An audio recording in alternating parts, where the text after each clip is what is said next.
Assalamualaikum warahmatullahi wabarakatuh. Waalaikumsalam warahmatullahi wabarakatuh. Yang terhormat Bapak Kepala SMK Negeri 5 Tebo, Bapak dan Ibu Guru SMK Negeri 5 Tebo yang saya hormati. Puji syukur marilah senantiasa kita panjatkan kehadirat Allah Subhanahu wa taala, Tuhan yang Maha Esa, yang mana pada kesempatan kali ini kita dapat berkumpul di ruangan rapat sekolah. Dalam hal ini kami memperkenalkan diri. Saya Adi Rismawan SPD dan rekan saya Ibu Emi Masrurah SPD adalah calon guru penggerak angkatan 11 Kabupaten Tebo yang berasal dari SMK Negeri 5 Tebo. Pada hari ini kami akan menyampaikan apa yang sudah kami peroleh dalam pembelajaran modul 1.4 budaya positif yang selanjutnya akan kami sampaikan kepada Bapak dan Ibu guru yang ada di SMK Negeri 5 Tebo.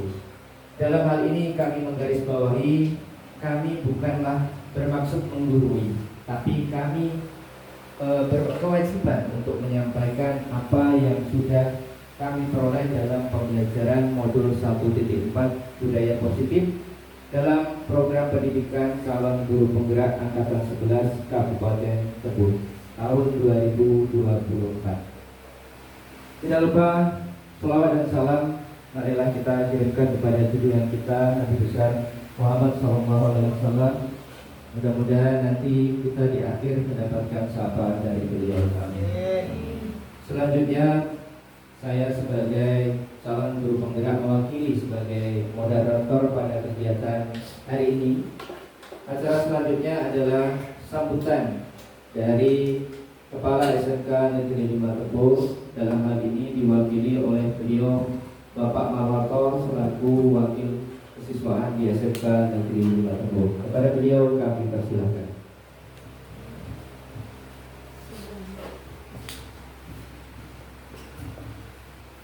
Bismillahirrahmanirrahim. Assalamualaikum warahmatullahi wabarakatuh. Waalaikumsalam warahmatullahi wabarakatuh. Alhamdulillahirabbil alamin wa bihi ala qaulihim. Wassalatu wassalamu ala asyrofil anbiya'i wal mursalin sayyidina wa Muhammadin wa ala alihi washabbihi wasallam. Kepada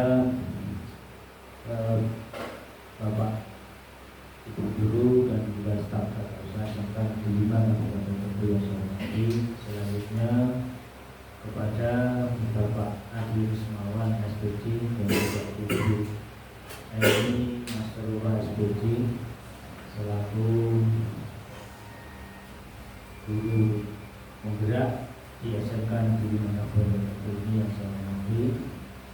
Pertama, marilah kita panjatkan puji dan syukur dari Allah Subhanahu wa taala, Tuhan yang Maha Esa, yang mana pada kesempatan pagi hari ini kita semua masih mendapatkan rahmat serta karunia-Nya sehingga bisa berkumpul di ruangan ini dalam keadaan sehat walafiat tanpa ada halangan suatu apapun.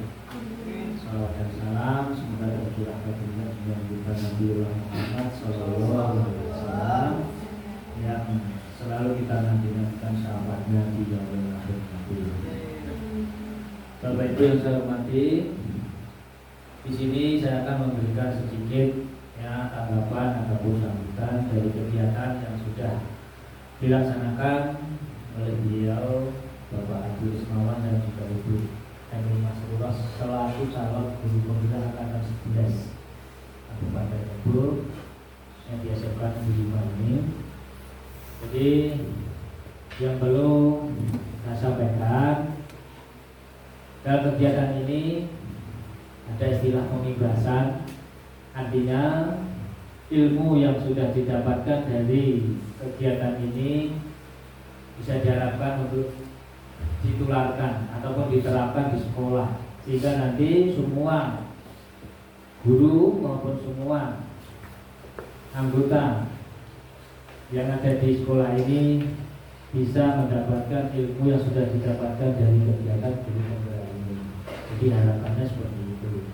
Sehingga kami pun yang selama ini masih perlu bimbingan, perlu ilmu yang selalu kami nantikan, dan kami berharap ini ada dua sosok guru yang sudah menjadi calon guru penggerak, bisa untuk menjadi teladan, bisa menjadi contoh, dan bisa kami jadikan pedoman nantinya dalam melaksanakan tugas dan tanggung jawab kami selaku tenaga pendidik dan kependidikan di Sekolah SMK Negeri 5 Kabupaten Kebun. Selanjutnya kami berdoa mudah-mudahan ya kegiatan ini bisa berjalan lancar sampai selesai, dan nanti semua yang sudah didapatkan itu bisa bermanfaat untuk kita semua. Saya kira itu saja yang bisa saya sampaikan. Kurang lebihnya mohon maaf. Dan saya akhiri. Billahi wal hidayah. Assalamualaikum warahmatullahi wabarakatuh. Terima kasih atas sambutan yang sudah diberikan kepada kami.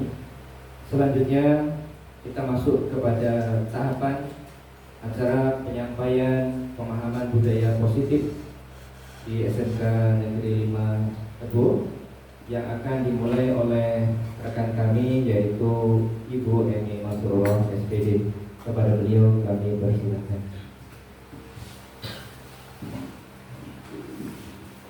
Baik, terima kasih untuk Pak Adi yang sudah mengawali kegiatan hari ini, kemudian Pak Marwoto yang sudah memberikan sambutannya dan doa support untuk kami berdua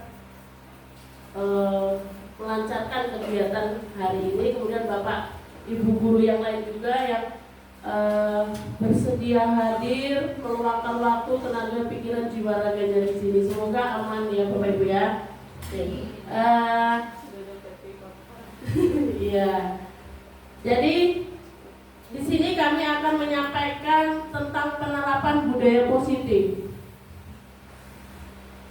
Sebelum masuk ke materi budaya positif, saya memiliki 3 pertanyaan pemantik, di mana Bapak Ibu silakan dijawab dalam hati. Nanti kita akan refleksi di akhir. Kira-kira jawaban Bapak Ibu setuju tidaknya itu benar nggak di akhir nanti? Yang pertama, hukuman dapat mendisiplinkan anak. Mari Bapak Ibu kita jawab. Sekarang mana dulu? Yang kita hadapi Bapak. Kayaknya Disimpan dalam hati Pak Ade. Nah, siap ya. Jadi disimpan dalam hati dulu, nggak apa-apa ya. Setuju nggak kira-kira ini ya? Nah, sudah terjawab Bapak Ibu? Sudah. Ya dalam hati ya pasti sudah. Oke, yang kedua, pemberian hukuman positif seperti membaca atau membersihkan lingkungan sekolah dapat mendisiplinkan anak. Setuju nggak? Silakan dijawab. Boleh. Dan yang ketiga, memberi penghargaan kepada anak dapat meningkatkan motivasi belajar. Seringkah seperti ini kita Bapak Ibu? Iya. Nah, jadi setuju enggak kita simpan, nanti kita refleksi di akhir. Sudah terjawab semua Bapak Ibu? Sudah. Ini 3 pertanyaan pemantik kita. Selanjutnya, konsep dasar budaya positif. Yang pertama, perubahan paradigma belajar. Kemudian yang kedua, disiplin positif. Yang ketiga, nilai-nilai kebajikan. Yang keempat, kebutuhan dasar manusia. Kelima, motivasi perilaku manusia. Keenam, posisi kontrol guru. 7, keyakinan kelas. 8, segitiga restitusi. Jadi kami nanti akan memaparkan 8 konsep dasar budaya positif tersebut. Tapi tidak semua secara detail ya Bapak Ibu. Tapi nanti kita akan ada dari 1 sampai 8 itu yang kita pahami bersama secara detail, tapi tidak semuanya.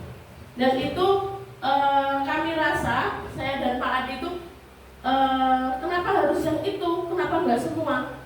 Karena poin yang akan kita kita bahas lebih detail, itu adalah kebutuhan kita yang paling urgent saat ini. Oke, next. Nah, pembelajaran dengan paradigma baru. Pembelajaran yang dirancang berdasarkan prinsip pembelajaran berdiferensiasi, di mana murid belajar sesuai dengan kebutuhan, sesuai tahap perkembangan untuk mewujudkan karakter profil pelajar Pancasila. Nah, kita sebagai pendidik zaman now di era digital menghadapi Gen Z itu memang diminta dan dituntut untuk menuntun anak, mendidik anak sesuai dengan kebutuhan. Bahkan di kelas kebutuhan anak itu apa? Kita harus memenuhinya. Nanti akan dijelaskan kebutuhan dasar manusia itu apa. Nah, itu yang harus kita ketahui sebelum kita mengejudge anak ini seperti ini, anak ini seperti ini. Kita harus tahu dulu kebutuhan anak-anak kita. Kemudian karakter profil pelajar Pancasila. Nah, ini yang selama ini kita dengar selama ada kurikulum merdeka, kurma kata Pak Kres ya. Nah, di sini ada profil pelajar Pancasila. Ada 5 profilnya dan itu sudah tidak asing buat kita semua ya Bapak Ibu ya. Karena di sekolah kita juga sudah menerapkan kurikulum merdeka. Jadi untuk 5 dimensi ini, 6 dimensi ini tidak lagi asing untuk kita. Dan kita sudah memahaminya seperti apa, beriman bertakwa, mandiri, kebinakaan, global, kemudian gotong royong, benar kritis, kreatif ya.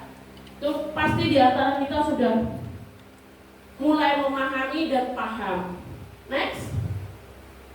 Kemudian miskonsepsi teori kontrol. Nah, ini Bapak Ibu yang sedikit kadang kita miss dengan kontrol kita sebagai guru ya. Nah, Bapak Ibu sudah menerima stick note ya. Nah, sekarang kita bermain happy-happyan. Bapak Ibu tuliskan hal yang sangat penting dalam hidup Bapak Ibu. Satu saja dalam stick note yang sudah disebarkan, yang sudah dikasihkan kepada Bapak Ibu semua. Tuliskan satu hal yang paling berharga. Kemudian hal yang berharga nanti Bapak Ibu genggam seerat-eratnya. Nanti saya akan minta 2 orang dari Bapak Ibu ke depan sebagai pemilik hal yang sangat penting dalam hidup Bapak Ibu, dan 2 orang lagi yang meminta untuk membuka dan memberikan hal yang paling penting yang telah Bapak Ibu genggam tadi untuk diberikan ke yang minta. Paham? Guru A menggenggam, guru B nanti meminta. Apa sih yang kamu punya? Berikan ke saya. Itu seperti sifat atau barang. Apapun yang penting bagi diri kita. Apapun. Jadi nanti boleh Bapak Ibu yang diminta hal yang penting yang sudah Bapak Ibu genggam itu diminta, boleh Bapak Ibu itu mempertahankan sampai enggak Bapak Ibu berikan, boleh. Atau Bapak Ibu mau bermurah hati, ini, nah boleh. Nah, sedangkan yang meminta tadi, ketika tidak boleh sekali diminta, nggak boleh dirayu terus sampai berusaha sampai apa yang digenggam oleh rekan kita itu diberikan, berusaha. Paham ya Bapak Ibu ya? Nah, sudah dituliskan hal yang berharga dalam hidup kita? Sudah. Oke. Boleh Pak Ade ke sini, ke depan dengan membawa hal yang sangat penting dalam hidup Pak Ade. Iya, sangat penting. Bu Desi, sekarang Bu Desi saya persilakan untuk meminta Pak Ade memberikan dan membuka dan memberikan hal yang sudah dituliskan yang berarti bagi Pak Ade. Mau nggak kira-kira itu Pak Ade ya? Kalau nggak mau dipaksain Bu Desi. Kalau nggak mau juga dimarah Bu Desi. Boleh ya? Ayo, kira-kira seperti apa ini? Ya monggo, Bu Desi boleh. Nah, apa yang sudah dimiliki Pak Ade, di genggaman Pak Ade, monggo jenengan minta. Boleh Pak Ade, untuk yang sudah dituliskan Pak Ade saya minta. Iya, dengan senang hati supaya boleh. Masya Allah, ya, dengan senang hati. Tepuk tangan untuk Pak Ade yang dengan senang hati memberikan apa yang sudah digenggamnya itu dengan mudah sama Bu Desi tanpa harus Bu Desi merayu dan lain-lain. Oke, terima kasih Bu Desi sama Pak Ade. Jadi itu salah satu contoh teori kontrol. Ketika seseorang mempunyai sesuatu dengan mudah, tadi dua contoh, dengan mudah memberikan dan rela ikhlas, berarti dari dirinya sudah tertanam karakter saya mau, saya ikhlas. Jadi itu lebih mudah. Kita analogikan ke anak kita. Ketika anak murid kita merasa dirinya tidak dikontrol oleh gurunya, tapi ngalir ketika gurunya minta ini, minta itu, dia nggak merasa dipaksa, dia dengan sendirinya. Tapi bagaimana dengan anak yang tidak mau membuka sama sekali apa yang diarahkan oleh gurunya? Nak, kamu itu seperti ini, nak, kamu itu seperti ini. Tapi dia nggak mau, karena dia punya sesuatu yang dia rasa itu ini lebih penting. Jadi itu yang PR kita, dan disitulah miss kita tentang teori kontrol. Ketika anak kita merasa anak itu membangkang, tidak nurut, itu ternyata mereka punya sesuatu yang digenggam. Apa? Dia nggak mau dikontrol oleh orang lain. Kenapa? Sejatinya yang bisa mengontrol diri kita sendiri itu siapa, Bapak Ibu? Iya, luar biasa, diri sendiri. Jadi ketika mudah berbagi, mudah memberikan, mudah dikontrol, ya dia memang sudah tertanam pada dirinya. Tapi kalau nggak mau ya, karena pada dasarnya setiap orang itu diri sendirilah yang bisa mengontrol kita, bukan orang lain. Nah, ini yang disebut miskonsepsi teori kontrol. Ilusi guru mengontrol murid. Jadi gimana kita refleksi keseharian kita termasuk pendidik yang mengontrol murid kita, kadang masih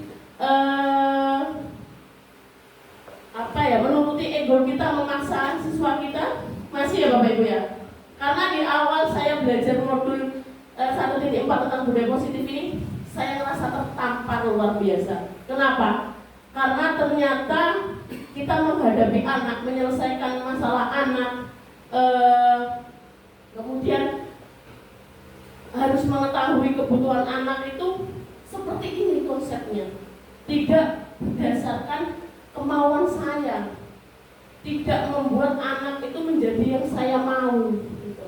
Ya. Kemudian yang kedua, ilusi bahwa semua penguatan positif efektif dan bermanfaat. Kita kan selalu kayak gitu memotivasi anak. Nah, kalau kamu nanti belajar, nah itu kadang anak kan tidak mau, gitu. Kita tidak tahu kebutuhan anak ini apa sih. Anak ini ternyata fokus potensinya beda dengan contoh bahasa Inggris ya. Saya ngajar bahasa Inggris, nah kamu itu kalau belajar bahasa Inggris serius bisa nanti ketika kamu berkesempatan ke luar negeri, nah, mereka loh punya pemikiran sendiri. Saya mau sukses di desa saya. Nah, dari situ kan saya belum tahu ya. Ternyata apa yang penguatan positif yang saya sampaikan itu ternyata nggak bermanfaat gitu. Cuman saya memaksakan diri untuk kontrol mereka melalui penguatan positif. Kemudian yang ketiga, ilusi bahwa kritik dan membuat rasa bersalah mampu menguatkan karakter.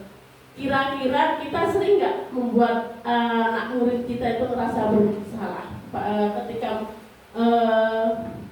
spontan lah di kelas itu, Sering ya Bapak Ibu ya? Saya, Gimana Pak Ade? saya lah sering. Contohnya gimana Pak Ade? Kalau mereka ngerjain soal salah, mereka minta maaf. Biar tahu soalnya memang mereka itu dalam prosesnya salah, dalam pengerjaan soal-soal. Iya. Jadi dengan tahu salah kan biar tak mengulangi lagi. Iya. Mengkritik dan membuat rasa bersalah ya. Kemudian kita berpikiran itu bisa menguatkan karakternya ya Pak ya. Jadi bisa refleksi, kemudian bisa belajar lebih giat lagi ya Bapak ya. Tapi ternyata Pak, ketika kita membuat anak itu merasa bersalah, disitulah nanti anak itu akan merasa ketika belajar dengan Bapak itu, oh iya Pak Ade kemarin loh, saya nggak bisa ini, tapi saya tuh seakan-akan itu memang nggak bisa dan salah terus di mata Pak Ade. Nah, itu akan membuat terpatri di ingatan beliau. Itu pasti. Di antara kita pun akan seperti itu. Ketika kita waktu belajar dari SD sampai sekarang, itu pasti kita pernah ya mengalami momen-momen di mana kita merasa bersalah ketika guru kita menyampaikan. Pernah ya Bapak Ibu ya? Pernah.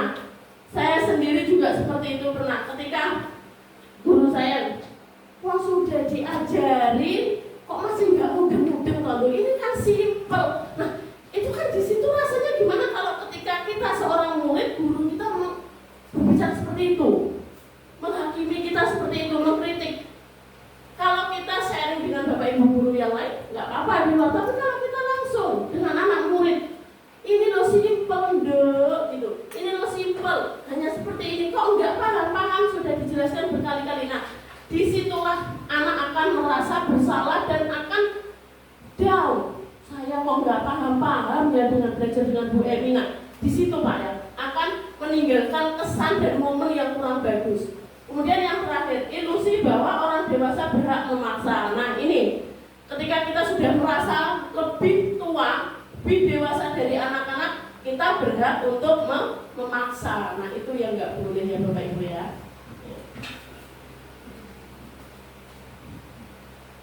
Nah ini perubahan stimulus respon dengan teori kontrol. Di mana yang pertama, untuk respon kita mencoba mengubah agar berpandangan sama dengan kita. Nah, kalau di teori kontrol kita berusaha memahami pandangan orang lain tentang dunia. Jadi nggak memaksakan lagi. Ketika kita menggunakan teori kontrol, kita akan lebih terbuka, lebih bisa menerima kenapa orang lain berbeda dengan kita, kenapa saya tidak bisa memaksa si A menjadi saya, ya. Kemudian perilaku buruk dilihat sebagai suatu kesalahan. Semua perilaku memiliki tujuan. Nah, ini ketika kita menemui anak murid kita berperilaku buruk, kita selalu langsung menyalahkan. Tapi kita tidak, seharusnya kita mencari dulu akar permasalahan dari anak itu apa. Jangan-jangan memang anak itu mempunyai kebutuhan dasarnya belum terpenuhi. Ya Bapak Ibu ya. Tuh. Kemudian yang ketiga, orang lain bisa mengontrol saya. Nah ini kalau di teori kontrol hanya diri kita. Contohnya yang tadi, ketika orang itu dengan mudah memberikan apa yang kita beri, orang lain minta, kita dengan mudah. Kemudian ada orang lain yang tidak mau memberikan sama sekali, berarti itu tergantung diri sendiri. Kemudian saya bisa mengontrol orang lain. Anda tidak bisa mengontrol orang lain. Ketika orang lain tidak bisa kontrol, berarti kita juga tidak bisa dikontrol. Karena kembali ke diri sendiri. Kemudian yang selanjutnya, pemaksaan ada pada saat bujukan gagal. Nah, ini ya. Jadi ketika opsi A gagal, dibujuk lagi, dipaksa. Karena tadi tidak ada yang kekeh mempertahankan, jadi tidak ada unsur pemaksaan. Harusnya apa? Kolaborasi dan konsensus menciptakan pilihan-pilihan baru. Nah, jadi harus menghargai juga. Ketika seseorang tidak mau dikontrol, kita harus kembali ke prinsip awal bahwa kontrol orang lain itu pada diri sendiri, bukan orang yang mengontrol diri kita. Model berpikirnya menang kalah, ya. Kalau di teori kontrol menang-menang. Nah, kenapa? Kalau di stimulus respon itu ada menang kalah, karena yang mengontrol merasa menang. Ketika kita sudah mengontrol anak kita, kemudian anak kita ngalah, nah kan gitu ya konsepnya ya. Kalau stimulus respon itu kalau kita mengontrol anak, tapi kalau di teori kontrol tidak, sama-sama menang. Kenapa? Karena sama-sama memiliki kebutuhan, sama-sama menghargai, sama-sama kolaborasi dengan apa yang dimiliki. Tuh. Next. Untuk selanjutnya akan dilanjutkan oleh rekan saya Pak Adi. Sebelum Pak Adi melanjutkan pemaparan kami, kayaknya Bapak Ibu butuh semangat ya ini. Ayo, yang senyum Bapak Ibu, kayaknya gimana ya? Oke, kita salam guru penggerak dulu ya. Masih ingat sudah pernah ya? Gimana kemarin salam guru penggerak? Tergerak, bergerak, menggerakkan. Oke, kita coba. Salam guru penggerak, tergerak, bergerak, menggerakkan. Ya, sekali lagi senyumnya ikhlas ya. Jangan banyak yang terbeban. Di sini kita sharing tapi tetap happy ya Bapak Ibu ya. Biar kita tetap bahagia. Oke. Tapi sebelumnya Bu Emi kan mau ada pertanyaan.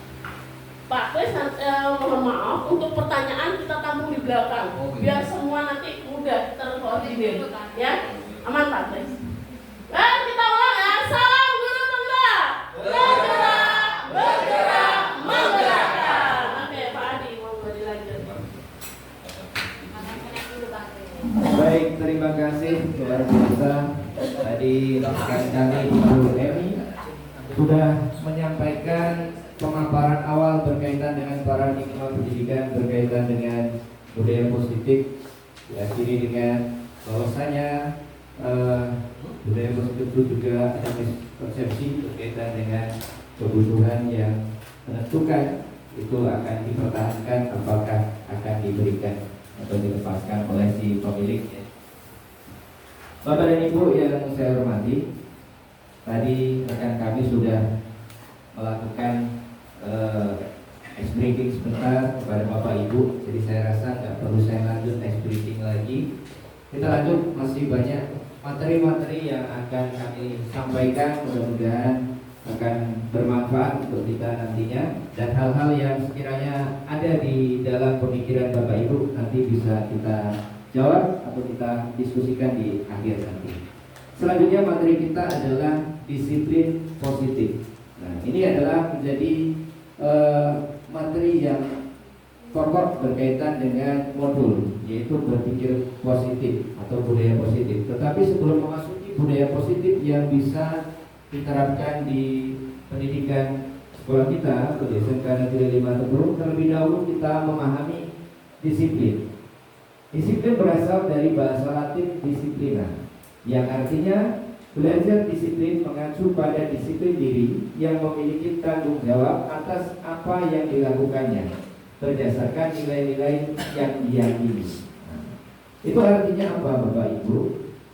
Kedisiplinan itu akan terbentuk apabila si pelaku memiliki keyakinan terhadap budaya positif atau perilaku positif yang akan mereka taati. Selanjutnya, disiplin positif merupakan salah satu cara penerapan disiplin yang bertujuan untuk menumbuhkan kesadaran dan memberdayakan murid tanpa imbalan, penghargaan atau reward, ancaman dan hukuman. Nah, kita sebagai seorang pendidik terkadang memberikan sebuah reward atau penghargaan kepada murid kita apabila mereka memperoleh sesuatu hasil yang baik. Semisal mendapatkan prestasi juara satu dalam bidang lomba tertentu dan sebagainya, seringkali kita berikan reward.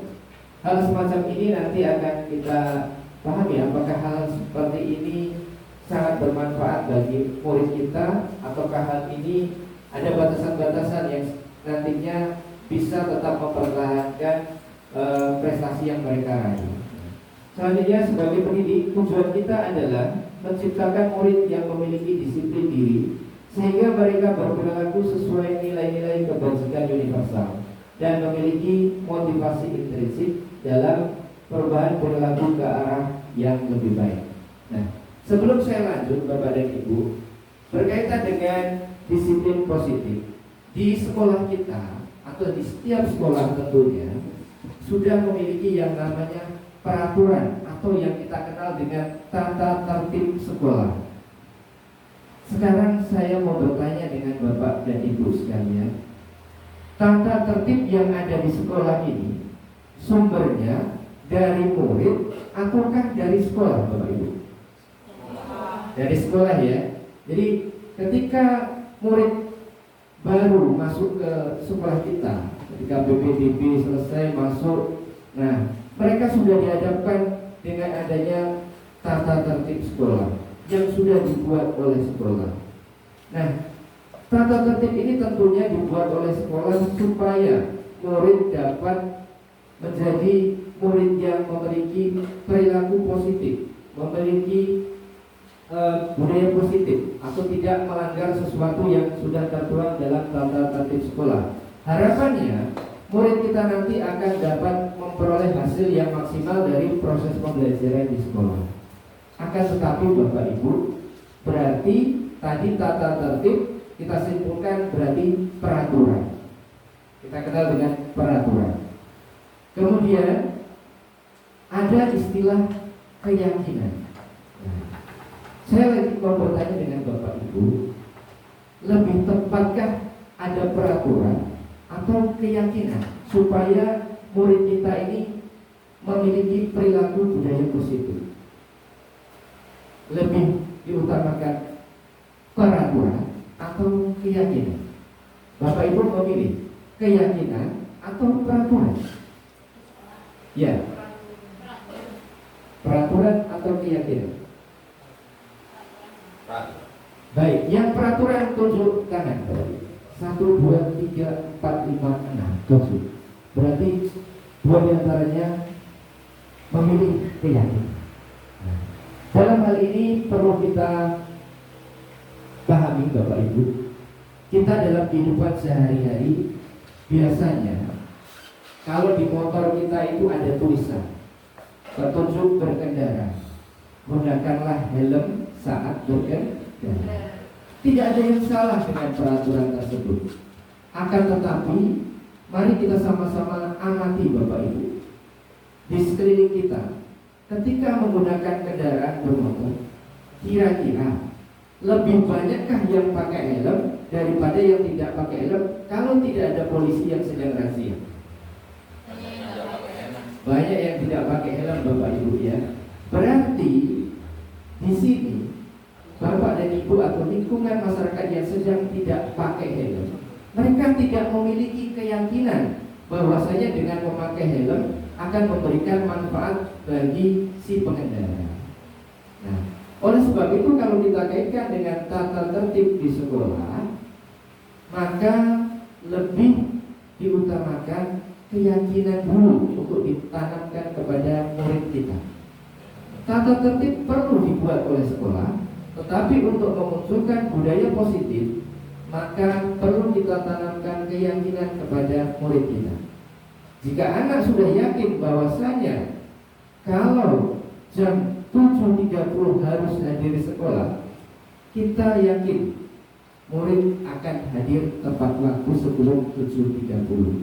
Tetapi kalau murid tidak memiliki keyakinan terhadap tata tertib sekolah harus hadir jam 7.30, tentu akan sering kita jumpai murid yang tetap datang terlambat. Itu yang menjadi gambaran awal Bapak Ibu, bahwasanya kita perlu membuat keyakinan terlebih dahulu, atau kita kenal dengan keyakinan sekolah atau keyakinan kelas. Tidak ada yang salah dengan Bapak Ibu, hanya saja perlu kita rubah supaya nantinya siswa atau murid kita ini lebih mentaati peraturan sekolah. Jadi peraturan akan ditaati setelah murid kita memiliki keyakinan bahwasanya tata tertib yang ada di sekolah itu memang baik untuk mereka. Baik, selanjutnya Bapak. Nah, dalam hal ketaatan budaya positif, kita juga akan mengenal yang namanya nilai-nilai kebajikan universal. Nilai-nilai kebajikan ini adalah nilai-nilai yang akan ditanamkan kepada murid kita. Budaya positif yang akan dipahami atau akan diberikan pembelajaran kepada murid kita adalah salah satunya nilai kebajikan. Nilai-nilai kebajikan adalah sifat-sifat positif manusia yang merupakan tujuan mulia yang ingin dicapai setiap individu. Nilai-nilai tersebut bersifat universal dan lintas bahasa, suku, bangsa, agama maupun latar belakang. Di poin pertama, setiap perilaku atau perbuatan memiliki suatu tujuan.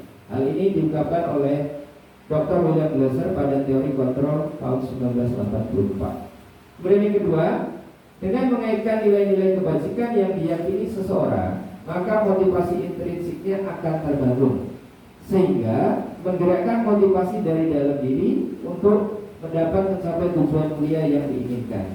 Ini dikemukakan oleh John Gosset tahun 1998. Selanjutnya, nilai-nilai kebajikan yang ingin dicapai oleh setiap anak Indonesia kita kenal dengan profil pelajar Pancasila. Sebenarnya Bapak Ibu, untuk nilai-nilai kebajikan yang bisa kita kembangkan di sekolah sebagai bagian dari budaya positif itu banyak, akan tetapi kita mengambil yang memang dapat dikembangkan di sekolah kita, dan hal ini juga sudah digalakkan oleh pemerintah, yaitu dalam kurikulum Merdeka harus diterapkan yang namanya profil pelajar Pancasila. Dalam hal ini dimensinya adalah beriman bertakwa kepada Tuhan Yang Maha Esa dan berakhlak mulia, mandiri, bernalar kritis, berkebinekaan global, bergotong royong, dan kreatif. Jadi dalam hal profil pelajar Pancasila dari beberapa bagian yang sudah saya sebutkan tadi, ini sudah kita laksanakan Bapak Ibu. Tetapi kita tetap harus selalu meningkatkan kemampuan atau tetap selalu meningkatkan bahwasanya profil pelajar Pancasila ini dapat benar-benar dijalankan di sekolah kita dan benar-benar bermanfaat bagi murid kita. Kita semua sudah bagus dalam hal ini, akan tetapi yang namanya pembelajaran kita tidak boleh stop sampai di sini, atau istilah kita dalam zona nyaman saat ini. Kita harus selalu lebih meningkatkan lagi, karena apa? Yang kita harapkan nanti ini adalah muaranya kepada murid. Bahwasanya budaya positif itu merupakan kebutuhannya murid, sehingga nanti akan membentuk karakter yang baik kepada murid kita. Nah, ini dua hal yang bisa saya sampaikan di awal ini. Selanjutnya nanti akan disampaikan oleh rekan saya, calon guru bergerak yang lain, yaitu Ibu Eni Masrullah. Dari beliau yang dipersilakan. Baik Bapak Ibu, kita akan lanjutkan ya dengan memahami kebutuhan dasar manusia. Tadi sudah sedikit saya singgung di awal, di mana ketika kita akan mengatakan anak salah, itu kita harus tahu dulu kebutuhan dasar manusia itu apa. Jadi ketika anak itu kita merasa anak itu bersalah, apakah kita sudah mengkajinya sampai ke akar permasalahan tersebut? Kira-kira kebutuhan dasar apa yang belum dimiliki oleh anak kita ketika kita menganggap anak tersebut salah? Oke. Yang pertama, survive, bertahan hidup. Contoh, ketika kita mau masuk kelas setelah istirahat, itu ada anak yang terlambat semenit, 2 menit, bahkan sampai 5 menit karena mengantri. Nah, apakah kita boleh langsung memarahi anak-anak kita, Bapak Ibu? Tidak. Karena apa? Kita harus tahu dulu, kira-kira anak ini kenapa sampai terlambat. Ternyata memang ketika kita kaji, karena ngantrinya lama, ya apalagi yang kelas 10 itu malu-malu ngantrinya, kemudian harus tetap makan. Kalau nggak makan karena nggak sarapan, nah itu kan termasuk di bagian ini, bertahan hidup ya, untuk memenuhi kebutuhan di bagian bertahan hidup, butuh makan, butuh minum. Nah, jadi kita ketika mengkaji itu pasti akan ada rasa, oh ya ternyata anak ini butuh ini, dan kebutuhan anak di bertahan hidup ini belum terpenuhi gitu. Nah, ya, jadi tidak langsung menyalahkan. Kemudian yang selanjutnya, cinta kasih diterima. Nah, gimana ketika kita di kelas itu, sudahkah kita menerima, menyayangi, kemudian tidak membeda-bedakan anak murid kita di kelas antara murid satu dengan murid lainnya, atau kita pernah menganggap sebelah mata si A si B karena dia A dia nah, punya alasan, kita punya alasan masing-masing, si dia ini ternyata anaknya seperti ini, dan sayang kita, cinta kita berbeda dengan anak yang lain. Nah, dia akan merasa, iya Bu M ini ternyata lebih care sama teman saya, kenapa saya nggak diterima seperti teman saya diterima oleh Bu Emi. Nah, itu ya, kadang perilaku anak itu menyesuaikan kebutuhannya. Kalau kebutuhan belum kita penuhi, akan selalu ada kita merasa dia salah. Kemudian kesenangan. Nah, kira-kira gimana ketika semua manusia itu butuh ini ya, butuh kesenangan ya. Nah, ketika kita ketemu dengan murid, ternyata dia butuh kebutuhan kesenangan ini. Nah, gimana caranya di kelas tidak kaku, kemudian tidak merasa dipaksa, enjoy di kelas, senang ikut pembelajaran, senang ketemu gurunya. Nah, itu ya Bapak Ibu ya. Kemudian penguasaan. Dia punya power. Setiap orang itu pasti akan ada yang memiliki kebutuhan. Saya itu pengen berkuasa di kelas. Ada nggak? Nah, jadi kita harus tahu itu. Kenapa sih si ketua kelas itu kayak sama teman-temannya kok agak memaksa, kemudian dia mendoktrin temennya, kemudian maunya dituruti gitu. Nah, berarti kita harus tahu, oh ternyata dia punya kebutuhan pengen berpuasa di kelas. Nah, itu yang dasar-dasar itu yang harus kita tahu, harus kita ketahui ya Bapak Ibu ya, agar kita bisa menuntun mengarahkan mereka. Kemudian kebebasan. Nah, contoh di pembelajaran saya, ketika anak Bu saya nggak mau perkenalan di depan kelas, apakah saya harus memaksa? Kalau saya paksa, hasilnya akan tidak bagus, akan menimbulkan Bu M ini memaksa. Tapi saya bebaskan.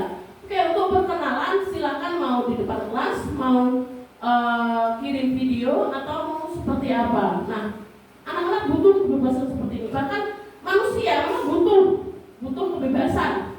Kita semua butuh kebebasan ini. Begitu pula dengan murid-murid kita. Nah, itu sebagai pendidik kita bisa nggak memenuhi kebutuhan dasar anak murid kita sehingga mereka nyaman, aman, senang di sekolah untuk menggali ilmu. Next, sebelumnya Pak Adi telah menyampaikan bahwa motivasi itu ada dua, motivasi ekstrinsik dan intrinsik. Yang X itu berarti dari luar, dari orang lain, dan sesuai dengan teori kontrol tadi, ketika seseorang menghukum, kemudian murid kita melaksanakan hukuman tersebut, itu motivasinya satu, untuk menghindari ketidaknyamanan atau hukuman, kemudian untuk mendapatkan imbalan atau dari penghargaan. Nah, menuruti, kalau dari guru kalau udah dituruti anak kan seneng ya. Nah, itu. Kemudian motivasi motivasi intrinsik. Kalau intrinsik berarti dari diri mereka sendiri. Nah, ini budaya positif itu seharusnya tidak dari yang dua, yang X itu nggak boleh. Jadi ketika kita ingin menerapkan budaya positif, maka kita harus benar-benar menanamkan nilai-nilai kebajikan itu memang dari diri sendiri. Kita percaya, yakin dengan nilai-nilai yang akan kita dapatkan gitu. Misalkan anak-anak berangkat on time, tidak terlambat, berarti mereka sudah tidak lagi berpikiran saya akan dihukum. Kemudian tidak lagi berpikiran saya akan disenangi guru karena saya rajin berangkat sekolah, tidak pernah terlambat.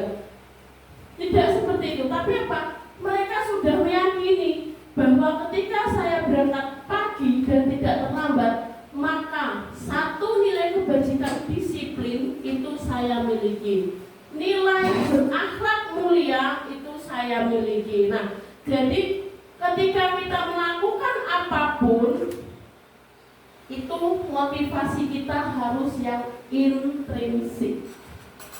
Tidak ada karena kita dihukum, tidak ada mengharapkan penghargaan, tapi memang kita sudah menanamkan keyakinan pada diri kita sendiri.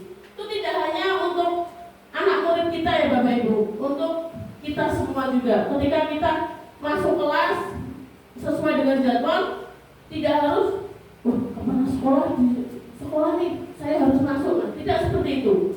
Karena nanti kalau saya nggak masuk, Mas Santo keliling disilang karena saya nggak masuk. Nah, tidak seperti itu. Atau, nanti kalau saya masuk otak kan, Pak Kepala Sekolah jadi punya pandangan tersendiri ke saya guru yang rajin. Bukan seperti itu. Tapi memang tertanam pada diri kita disiplin, berakhlak mulia untuk tetap menjalankan kewajiban sesuai yang telah diamanahkan kepada kita. Next. Nah, ini 5 posisi kontrol guru. Bapak Ibu, ketika kita melakukan kontrol kepada anak, ternyata kita punya 5 peran. Sebagai apakah kita di sana? Yang pertama ada penghukum. Nah, ini nanti kita refleksi masing-masing ya Bapak Ibu ya, termasuk saya juga. Kita itu termasuk guru yang mengontrol anak seperti apa, yang peran kita itu yang mana. Oke. Yang kedua, membuat orang merasa bersalah. Yang ketiga, kita bisa sebagai teman untuk anak murid kita. Yang keempat, pemantau. Kita pantau saja ya. Kemudian yang terakhir, manajer. Nah, di penghukum itu apa saja kriteria guru yang termasuk penghukum? Yang pertama, menghardik, nunjuk-nunjuk, nyindir, ya. Oh ternyata ya ini, nah saya masuk yang mana, ya. Memberontak, menyalahkan orang lain. Kemudian, nah ini tahapannya. Guru berbuat, guru berkata, hasilnya akan seperti apa? Kemudian murid akan berkata seperti apa? Dampak pada murid. Nah, kalau kita menghukum, kalau kamu tidak melakukan, awas ya, rasakan. Kalau kamu tidak mau melaksanakan, ibu kurangi nilainya. Kalau kamu tidak mau ini, saya panggil orang tuanya. Nah, kemudian apa hasilnya? Memberontak. Kemudian murid biarkan saja, nanti juga marah-marah lagi. Nah, berarti ketika kita menghukum, anak itu tidak langsung jera ya Bapak Ibu. Justru kita malah yang semakin emosi. Kenapa? Karena kita sekali menghukum, besok akan seperti itu lagi dan menghukum lagi. Nah, bahkan kita, nanti enggak kapok-kapok sudah dihukum berkali-kali. Nah, itu yang timbul. Kemudian membuat orang merasa bersalah, berceramah dan mengatakan seharusnya Bapak kecewa. Nah, kamu seharusnya Jadi tadi yang saya sampaikan di awal sudah Ibu jelaskan berkali-kali masih nggak paham. Terus kalau ada anak yang terlambat, coba tolak kamu ini kasihan sama ibu guru piketmu, bapak ibu guru piketmu. Kayak gini nanti ibu ini dinilai nggak bisa mendisiplinkan anak sama kepala sekolah. Nah, itulah posisi kita sebagai pembuat orang merasa bersalah. Teman, ayo lakukan demi ibu, masa kamu tidak mau? Ya, kemudian ingat, tidak bapak pernah bantu. Nah, cuman di sini akan ketergantungan kalau kita itu memang memposisikan diri kita sebagai teman. Itu anak akan merasa, oh besok dimaklumi lagi sama ibu, kan ibunya baik, gitu ya. Karena kita memang lebih friendly, lebih close gitu ya, lebih dekat sama anak-anak gitu. Bagus, tapi kita harus tahu dampaknya. Kemudian, nah ini dampaknya kan lemah, tidak mandiri, ketergantungan, ya karena akan selalu dibantu. Kemudian pemantau. Nah, ketika ada anak yang bersalah, kita tanya, peraturan kita apa ya? Keyakinan kita apa? Nah, kemudian di anak, mereka akan berapa banyak bintang yang harus saya peroleh, berapa halaman yang harus saya tulis. Nah, kenapa? Karena ketika di pemantau itu memberlakukan contoh berapa banyak bintang yang harus saya peroleh. Nah, berarti di situ sudah ada peraturan. Ketika dia nanti mentaati peraturan akan mendapatkan bintang, reward ya Bapak Ibu ya. Nah, itu jadi dia akan bertanya ke sana. Kemudian berapa halaman yang harus saya tulis. Nah, ini ketika ini kita punya peraturan, misalkan terlambat harus nulis Al-Fatihah sekian banyak. Nah, itu ketika kita menanyakan. Kemudian dampaknya menitik beratkan pada sanksi atau hadiah yang untuk anak murid kita. Itu ketika kita memantau sebagai posisi kita sebagai pemantau. Berarti ada rewardnya, ada hukumannya, ya. Kemudian posisi manajer. Apa yang ketika kita menjadi manajer, posisi manajer, kita akan bertanya, apa yang kita yakini? Nilai-nilai kebajikan apa yang kita yakini? Apa yang bisa kau kerjakan untuk memperbaiki masalah ini? Nah, jadi ketika anak berbuat salah, kita tanya dulu, kira-kira keyakinan kelas apa yang sudah pernah kita sepakati? Kemudian kita ajak anak untuk menyadari apa sih yang bisa kamu lakukan ketika sudah seperti ini, sudah melakukan ini. Nah, kita tanyakan mereka mau apa. Misalkan terlambat, nah ini sudah terlambat nih, kalian mau ngapain? Apa yang bisa kalian lakukan? Atau, nah kita udah tahu ya peraturan kita apa. Nah, sekarang mau gimana? Nah, tuh ya. Kemudian, nah, ketika kita posisi manajer, anak akan bertanya, bagaimana caranya saya bisa memperbaiki keadaan. Nah, di sini anak mulai menemukan, mulai menyadari, oh ya, saya salah. Kemudian saya harus gimana? Saya harus seperti apa? Nah, itu mulai menyadari dan mulai akan meyakini nilai-nilai kebajikan yang akan mereka dapatkan dari keyakinan kelas. Kemudian dampaknya mengevaluasi diri, bagaimana cara memperbaiki diri. Nah, ini. Jadi setelah di awal ditanya keyakinan kita apa, setelah ini kamu ngapain? Dia bisa refleksi. Oh iya, saya terlambat, saya harus ini. Nah, kemudian bagaimana untuk kedepannya? Saya harus seperti apa? Itu mereka akan bisa menyimpulkan dengan sendirinya tanpa kita marah, tanpa kita hardik bahwa dia tuh anak yang salah, kita hukum gitu. Anak kita akan berlahan-lahan memahaminya sendiri dan bisa refleksi diri sendiri. Nah, untuk lebih memahami 5 posisi kontrol guru ini, kami memiliki video pendek, ya, video pendek. Ini nanti akan memaparkan beberapa kondisi. Nah, posisi ibu guru nanti itu sebagai apa di setiap adegannya? Apakah beliau itu sebagai apa tadi Bapak Ibu? Ada berapa? 5 posisi kontrol guru. Yang pertama penghukum, yang kedua pembuat rasa bersalah orang lain, yang ketiga yang keempat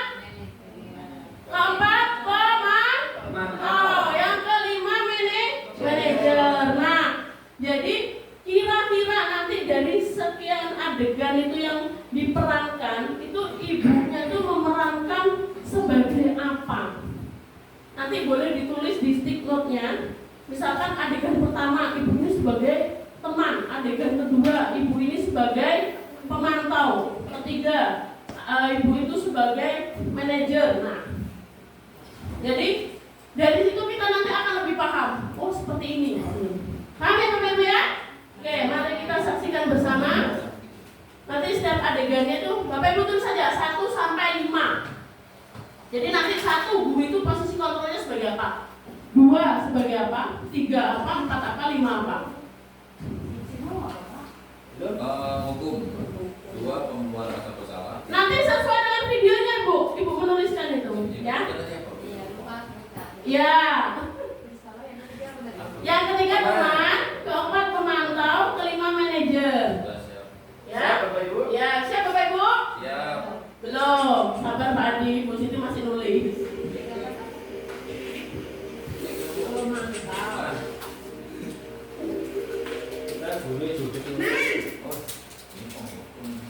Sini kamu. Aduh, Pak Adi langsung. Selamat pagi Bu. Selalu terlambat. Kamu deh pasti terlambat. Saya Apa coba? Alasan kamu apa lagi? Kapan sih kamu tidak terlambat? Malas sekali ya kamu jadi anak. saya Dasar pemalas. Gak kapok-kapok sih kamu. Sudah berapa kali terlambat? Sana, kamu keliling lapangan basket 2 kali. Ada yang merasa kenapa? saya harus ke lapangan basket Bu. Kenapa? Kamu melawan ibu? Berani-beraninya jawab. Sudah terlambat, masih berani jawab pula. Sekarang, keliling lapangan basket 5 kali sekalian. Biar kapok. Cepat. Pergi sana ke lapangan basket. Nah, ibu tersebut berperan sebagai posisi kontrol apa? Silakan dituliskan, Bapak Ibu. Sudah. Nah, Sudah Bapak Ibu? Pak Adi nyontek saya, Bu. Jadi Bapak Ibu silakan tuliskan secara pemahamannya sendiri, tidak usah lihat nggak temannya. apa-apa, sepemahaman kita. Pak Adi nyontek saya, Bu. Wah, ya. Dari 5 posisi kontrol ini, dari video pertama, apakah sebagai penghukum, Apa kebutuhan Pak Adi? apakah Sehingga Pak Adi sebagai baik. pembuat rasa bersalah, atau sebagai teman, atau sebagai pemantau, atau sebagai manajer. Oke, lanjut video kedua, Bapak Ibu. Pak Adi kasih. Enggak tahu ya? Tahu lah. Pelajaran masuk Ini yang kedua, kelas. Bapak Iya, Ibu ya. kedua ya, kedua ya. Coba aja. Coba. Selamat pagi Bu. Naren. Kamu kenapa terlambat lagi, nak? Ya Tuhan, Naren. Kamu senang ya bikin ibu susah ya? Kalau kamu terlambat lagi, nanti ibu yang ditegur bapak kepala sekolah, nak. Disangka ibu tidak bisa membina kamu. Duh, gimana ini? Maaf Bu. Duh,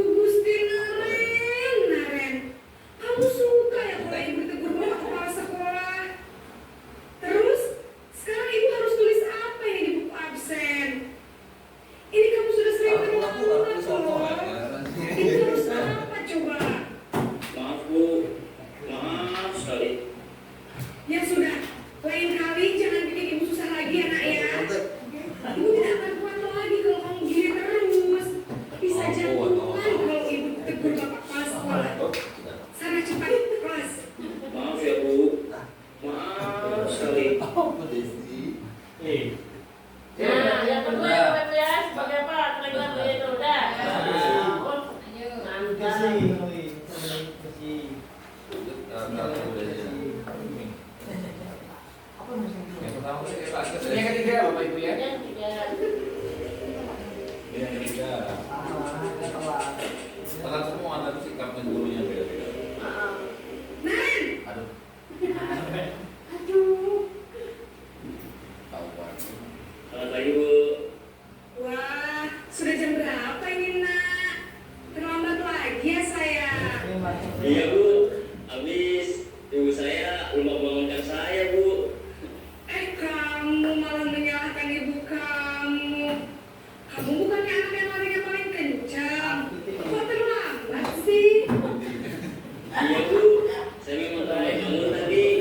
Jadi biarpun saya lari kencang, tetap gak kencang Bu. Nama jadi Pak Anto. Ya sudah sana. Nanti lain kali larinya lebih kencang lagi ya. Biar gak terlambat lagi. Bikin seneng ibu. Demi ibu. Bisa kan? Bisa. Bisa lah Bu. Ya sudah sana masuk kelas. Ibu beresin urusan absen kamu. Ada bantuan nggak? Kamu ini ada-ada saja. Berarti Anda nggak memahami materinya. Bu, belum pernah imbas jadi. Silakan Bapak Ibu. Yang Yang ketiga. ketiga. Ada beda tuh. Ya, siapa ini? Nggak beda, buktinya anaknya sama. Anaknya sama aja. Saya udah selesai. Siap? Salah benar. Tadi hukuman. Jangan pakai ada hukuman Pak. Kok Yang keempat, Bapak hukuman Ibu. Pak? Yang keempat, Yang kapan tuh pemantau sesuai ini, sesuai urutan.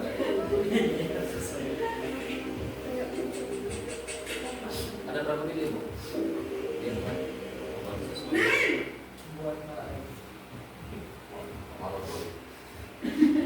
Selamat pagi Bu. Nen, Doain. apa peraturan sekolah kita tentang jam berapa kita harus masuk sekolah nak? Kita harus di sekolah jam 7 Bu. Iya betul, sekarang sudah jam 7.20. Nen sudah tahu konsekuensinya jika terlambat hadir. Paham Bu? Saya harus tinggal kelas pas jam istirahat selama 20 menit. Iya benar, konsekuensinya demikian. Jadi nanti jam 9.30 pas istirahat, kamu harus tinggal di kelas, kerjakan tugas tambahan untuk ketertinggalan kamu, ya? Baik Bu. pemantau. Jangan, boleh ada satu lagi. Tidak boleh panggil bersama. Bukan, ini yang 5 itu apa aja? Itu Apa dia, apa itu ini dia. enggak di teman Manajer. itu. Terus Manajerial. hukum, membuat rasa bersalah teman, membuat rasa Bukan bersalah. Teman. Maunya apa maunya? Ada sudah ada. Silakan Manajerial pemantau. apa, Pak? Apa yang boleh sama jawabannya? Terserah Bapak Ibu. Kan nanti kita Nanti kita kumpulkan. Kira-kira ada yang berbeda nggak dari jawaban kita? Yang berbeda itu yang kita. Oh, berarti ini. Udah selesai Bu, saya yang kelima. Satu lagi ini. Udah ini udah keempat ini. Video aja. Yang kelima pasti itu terakhir. Ini lah kan enggak. Iya iya iya. Ini adalah beda-beda nanti. Bukan Pak. Ini kan Bapak pilih 5 tadi kan. Kalau Bapak sudah jawab 4, tinggal satu lagi kan. Berarti yang terakhir masih itu jawabannya. Yang terakhir tinggal Bapak. Sekarang sudah jam 7.20. Saya sudah selesai Bu. Gak perlu kita terakhir putar. Pasti jawabannya. Saya semalam Baiklah, menurut kamu, keyakinan sekolah yang mana yang perlu kamu tingkatkan? menghargai diri sendiri dan Bukan sesuai orang lain mungkin Bu. Kan saya tadi saya udah punya 4 Apakah kan. Naren meyakini prinsip saling Nanti menghormati? saya sudah nyebutin 4 biji. Saya meyakini. Ya, itu dulu Bapak Ibu. Nanti ketinggalan ini. Bersedia Gak Bu. perlu saya ngomong lagi. Saya udah jawab 4 tinggal 1 kan. Pasti itu terakhir.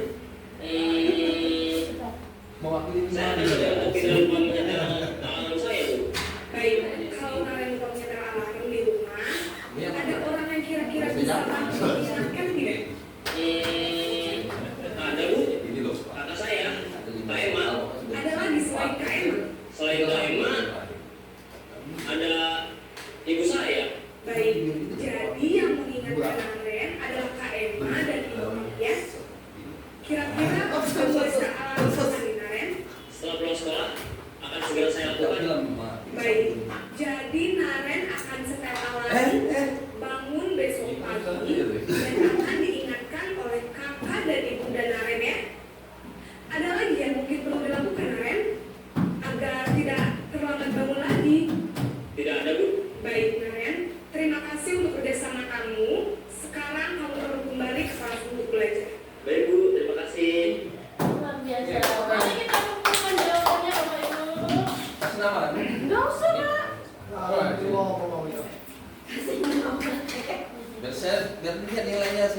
berapa? Mau berapa, Mbak? Oh, rara berapa? Pemantau mantu Bu. Mantu lah. Kok mantu tuh? Mantu. Jangan ada di sini, Pak. Kasih Aku tahu. sekarang ini. Sibuk sekarang ini mantunya. Tambah mantu. Ya kan? Tolong.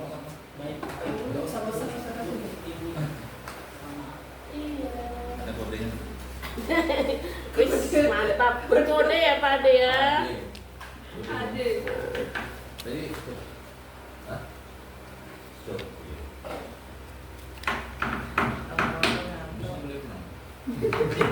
Nah ini ya kan ada ujian, ada seminar kan ujian. Dah. Nah, mari kita refleksi jawaban kita gimana? Siap. Adegan yang pertama, ada yang menjawab pembuat rasa bersalah, penghukum, pembuat rasa bersalah, penghukum. Yang tepat yang mana Bapak Ibu? Penghukum. Kenapa di sana penghukum? Jelas. Si Naren tadi diminta untuk lari. Iya. Kemudian yang adegan kedua, sebagai apakah ibu tersebut? Teman, pembuat rasa bersalah. Iya, ada penghukum, pembuat rasa bersalah. Iya. Tepatnya apa Bapak Ibu? Yang kedua? Iya, pembuat rasa bersalah luar biasa. Kenapa? Si Naren, kamu gak kasihan sama ibu? Nah, di situ dong. Ya Allah, iya. Nah, itu ya pembuat rasa bersalah. Kemudian yang ketiga, pemantau,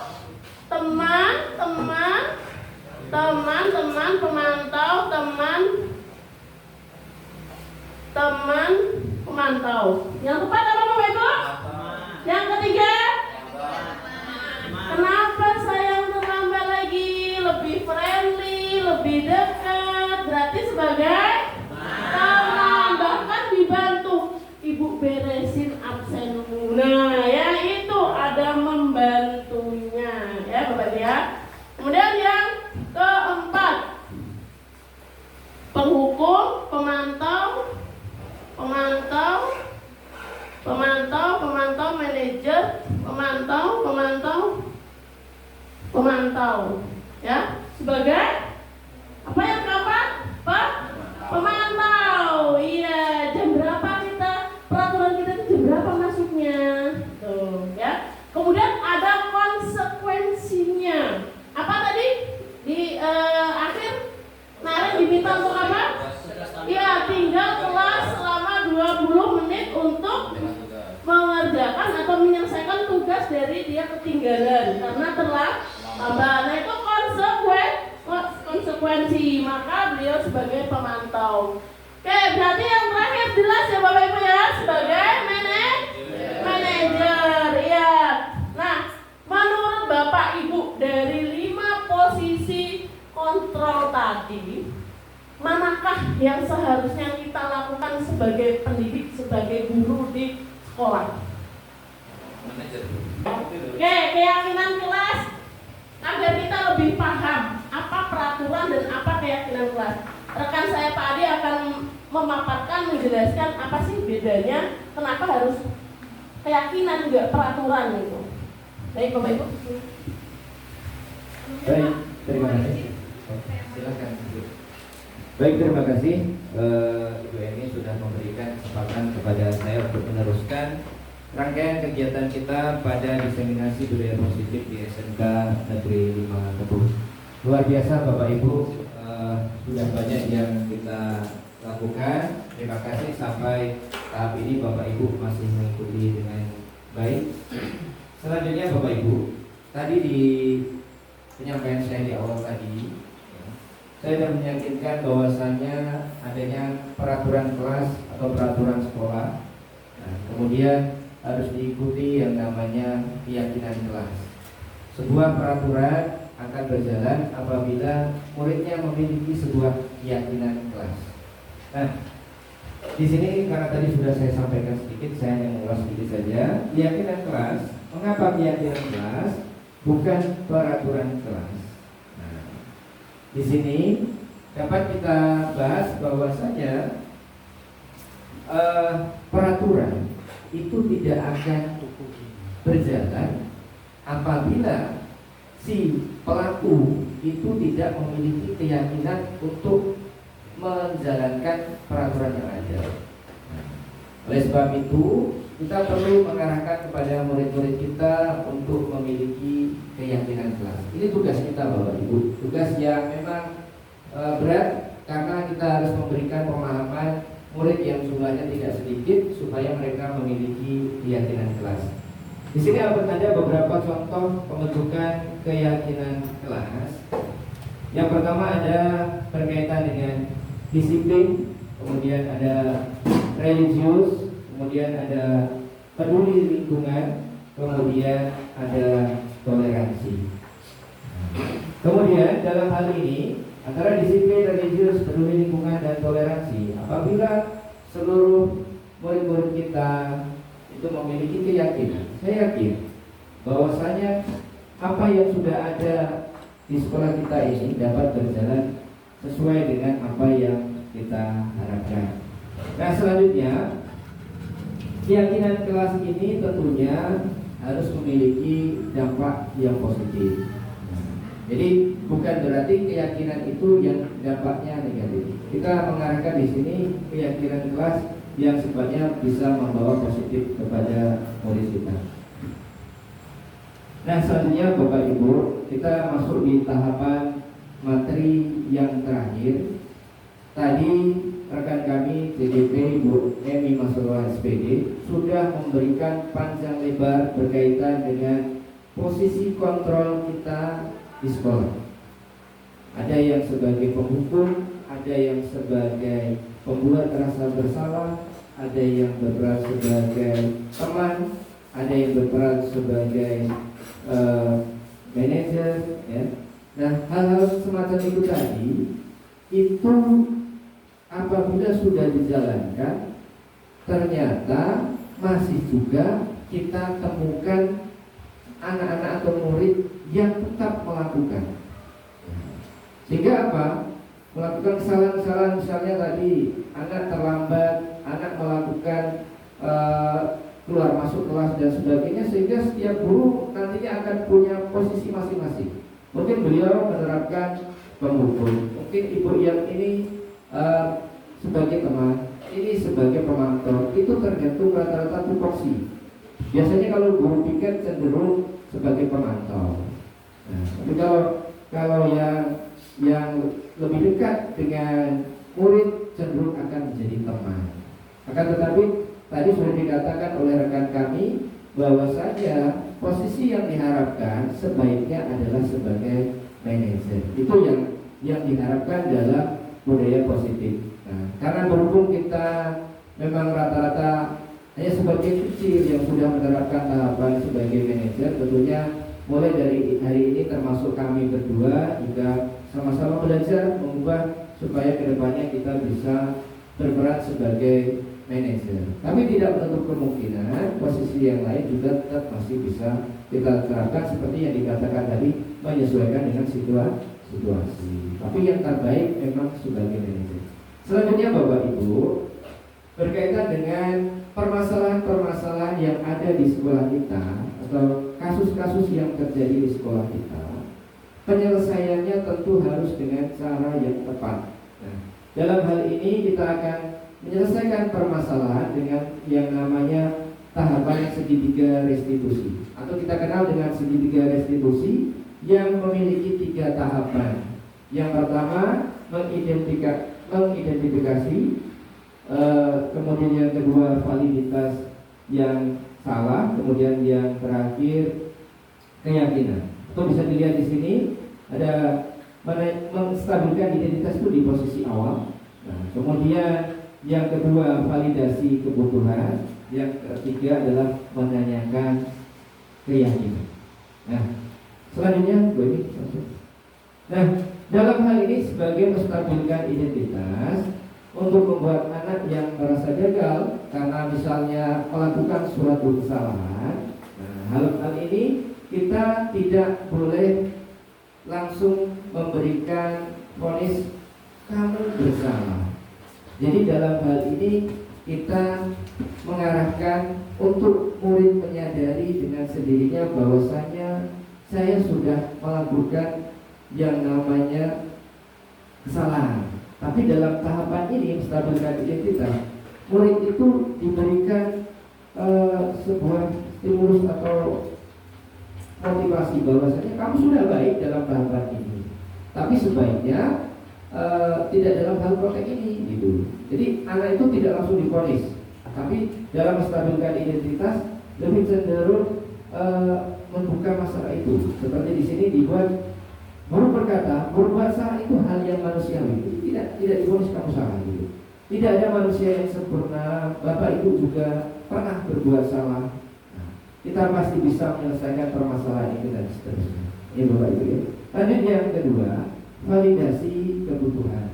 Nah, dalam hal ini kita membantu murid untuk mengarahkan, menyadari bahwasanya apa yang mereka lakukan itu ternyata tidak sesuai dengan peraturan yang di sekolah.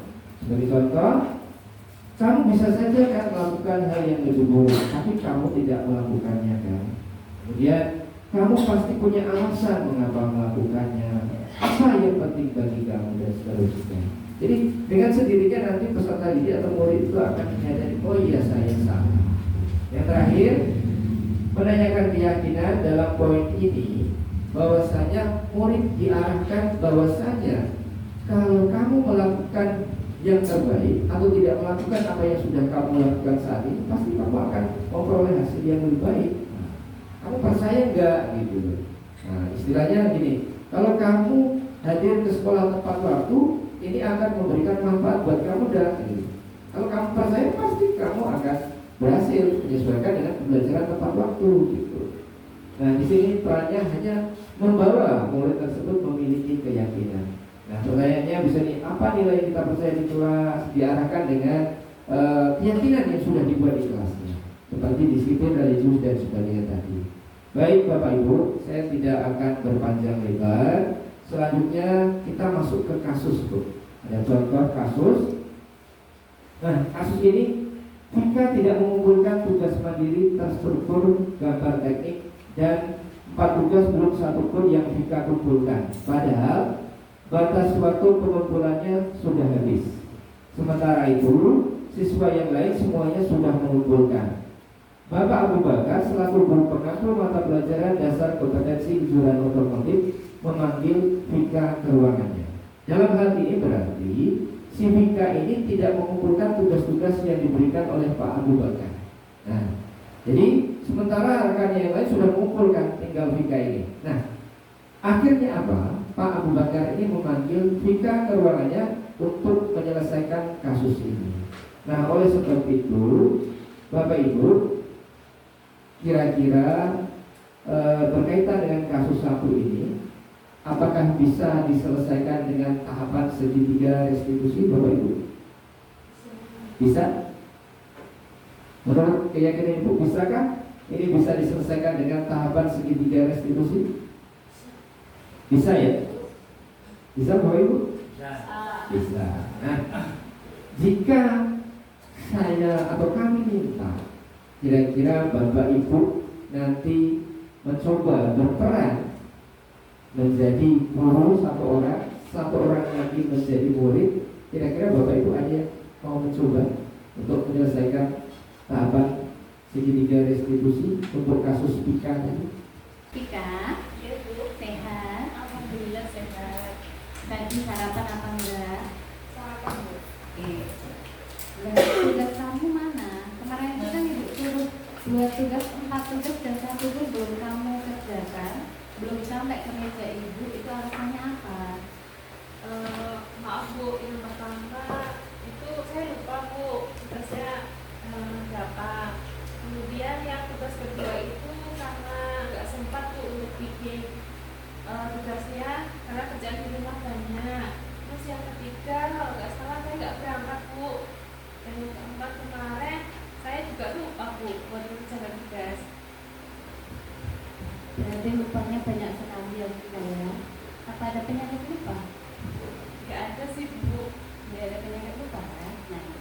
Jadi kalau misal tugas sekolah itu, ya, kamu kan sebagai pelajar. Jadi utamanya pelajar itu adalah belajar, bukan mengerjakan pekerjaan rumah. Memang itu boleh kewajiban untuk membantu orang tua mengerjakan pekerjaan rumah, tetapi harus ada yang dipentingkan dulu karena kita ada. Jadi kita harus mengutamakan belajar, ya. Bukan berarti kita dengan tugas-tugas di rumah kita lupa dengan pelajaran kita, ya. Ya, menurutmu tugas yang ibu berikan itu beban ya untuk sedangkan tugas itu semuanya mengerjakan. Sedangkan ya kita 40 siswa dalam satu kelas, hanya kamu yang tidak mengerjakan. Apakah itu menjadi beban untukmu atau tidak?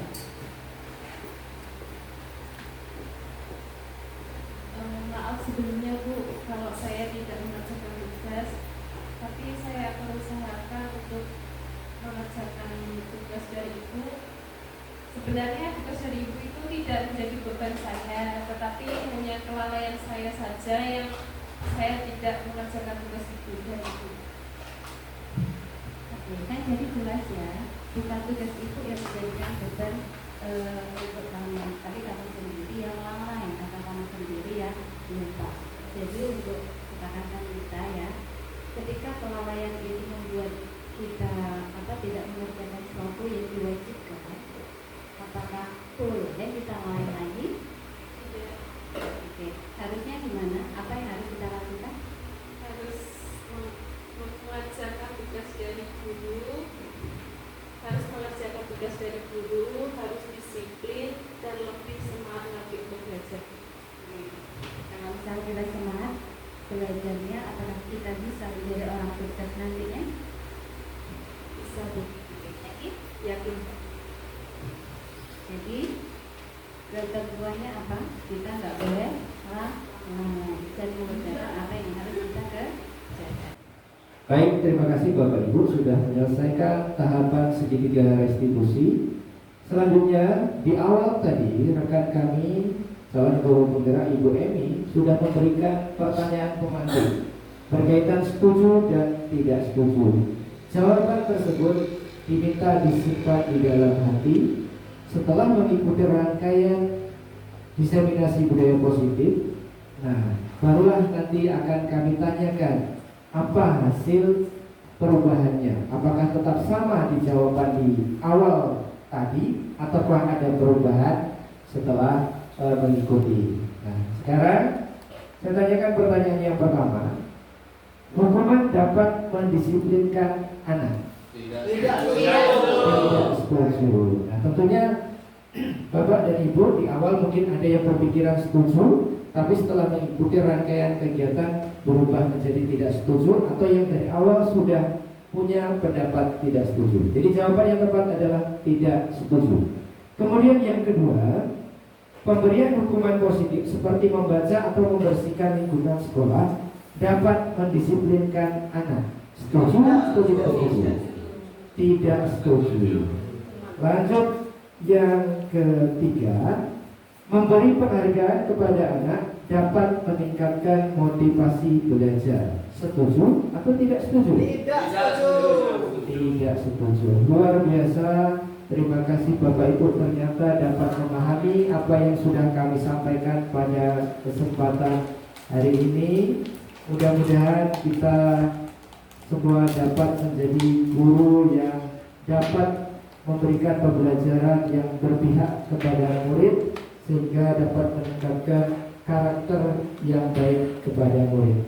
Saya Dirusbawan SPD dan rekan saya Ibu Emi Masurah SPD mengucapkan banyak terima kasih atas partisipasi Bapak dan Ibu Guru SMK Negeri 5 Tebul.